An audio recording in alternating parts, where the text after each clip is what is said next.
మొత్తానికైతే సినిమా థియేటర్కి వెళ్ళి చూడడం అనే కాన్సెప్ట్ అయితే నాకు ఒక 3 గంటల టైం వేస్ట్ అయితే అనిపిస్తుంది. బట్ ఏంటంటే చాలామంది ఈ సినిమాకు హైప్ ఇచ్చారు. చాలా రోజుల తర్వాత అఖిల్ హిట్ కొట్టిండు అనే హైప్ ఇచ్చేసరికి సరే చూద్దాము ఇవాళ అని వెళ్ళామన్నమాట ఇద్దరం సినిమాకి. లెనిన్ సినిమాకి అయితే వెళ్ళినాము. ఓకే, సినిమా అయితే బాగుంది. అఖిల్ యాక్టింగ్, భాగ్యశ్రీ యాక్టింగ్ బాగుంది. నాకు మెయిన్గా ఏంటంటే భాగ్యశ్రీ వాయిస్ అండ్ బంగారం అని అఖిల్ పిలవడం కానీ, తను యుద్ధ భూమిలో చూసిన వీరుడు అని అఖిల్ గురించి ఇంట్రడక్షన్లో కానీ, వాళ్ళిద్దరు ఒకరి వాయిస్ ఒకరు చూసుకున్నప్పుడు ఆ సింధూరం, తన బ్లడ్ వచ్చి సింధూరంగా భాగ్యశ్రీ నుదుట పడడం కానీ, ఇలాంటి చిన్న చిన్న క్యూట్ సన్నివేశాలు అయితే బాగా నచ్చినాయి. బట్ పర్లేదు, ఒక్కసారి చూడొచ్చు సినిమా, అంతకు మించి అయితే కాదు. నెక్స్ట్ అలా సినిమా అయిపోగానే ఆ రోజు అమావాస్య. సో అమావాస్యకు అమ్మవారి దర్శనం చేసుకోవాలని అనిపించింది. ఎందుకో టైం ఉంది కదా అని చెప్పేసి అయితే ఇద్దరం ఆలస్యం చేయకుండా వెంటనే భద్రకాళి టెంపుల్కి అయితే వెళ్ళాము. ఇక్కడ భద్రకాళి టెంపుల్లో ఫస్ట్ మనకి ఎంటర్ కాగానే గోశాల ఉంటుంది కదా, గోశాలలో ఇట్లా మనకి గడ్డి ఇస్తున్నాడు అనమాట. అక్కడ ఒక పర్సన్ మనం అమౌంట్ ఇస్తే గడ్డి ఇట్లా ఫోల్డ్ చేసి అట్లా ఇస్తాడు.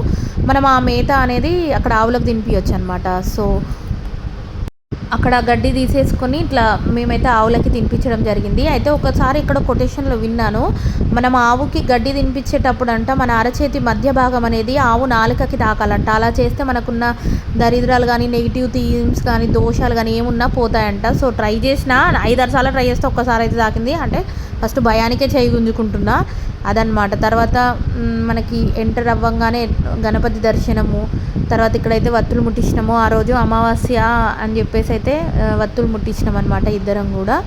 తర్వాత ధ్వజస్తంభం కొత్తగా, అంటే మొన్న ఈ మధ్యనే ధ్వజస్తంభం అక్కడ ప్రతిష్టాపన జరిగింది. ధ్వజస్తంభం ప్రతిష్టాపన అయినాక మాత్రం నేను ఇదే ఫస్ట్ టైం వెళ్ళడం అన్నమాట. సో ధ్వజస్తంభ దర్శనం చేసుకున్నాము. ఇన్నిసార్లు వెళ్ళినా కానీ ఎప్పుడు చూడు టెంపుల్ రష్గానే ఉంటుంది. బట్ ఈసారి చూడండి ఎంత ప్రశాంతంగా, చాలా మామూలు రష్ ఉన్నారనమాట టెంపుల్లో అయితే. సో ఈజీగా దర్శనం అయిపోయింది. తొందరగానే వెళ్ళేసి తొందరగానే వచ్చినాము, అమ్మవారి దర్శనం చేసుకున్నాము.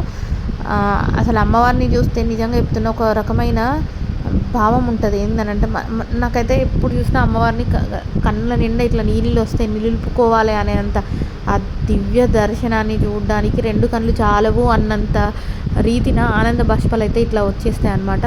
సో మేము టెంపుల్ దర్శనం అయిపోగానే బయటకు వచ్చేసినాం. అక్కడ మండపం దగ్గర కూర్చొని అన్నీ ఇట్లా చూస్తూ ఉన్నాం అనమాట.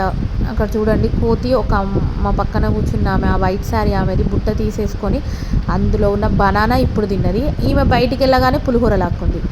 ఇంకో విషయం, గుడ్ న్యూస్ ఏంటంటే నాకు చాలా పెద్ద గుడ్ న్యూస్. నేను ఎప్పుడు టెంపుల్కి వెళ్ళినా నాకు భద్రకాళి టెంపుల్ పులిహోర దొరకదండి. ఇవాళైతే దొరికింది. రియల్గా మాత్రం అదైతే నాకు పెద్ద గుడ్ న్యూస్ అన్నట్టు. ఎప్పుడు అడిగినా వాళ్ళు అయిపోయింది అనడమో ఏదో సమాధానం వస్తుంది నాకైతే. సో ఇవాళ అయితే నాకు భద్రకాళి అమ్మవారి పులిహోర దొరికింది, అది ఫస్ట్ గుడ్ న్యూస్.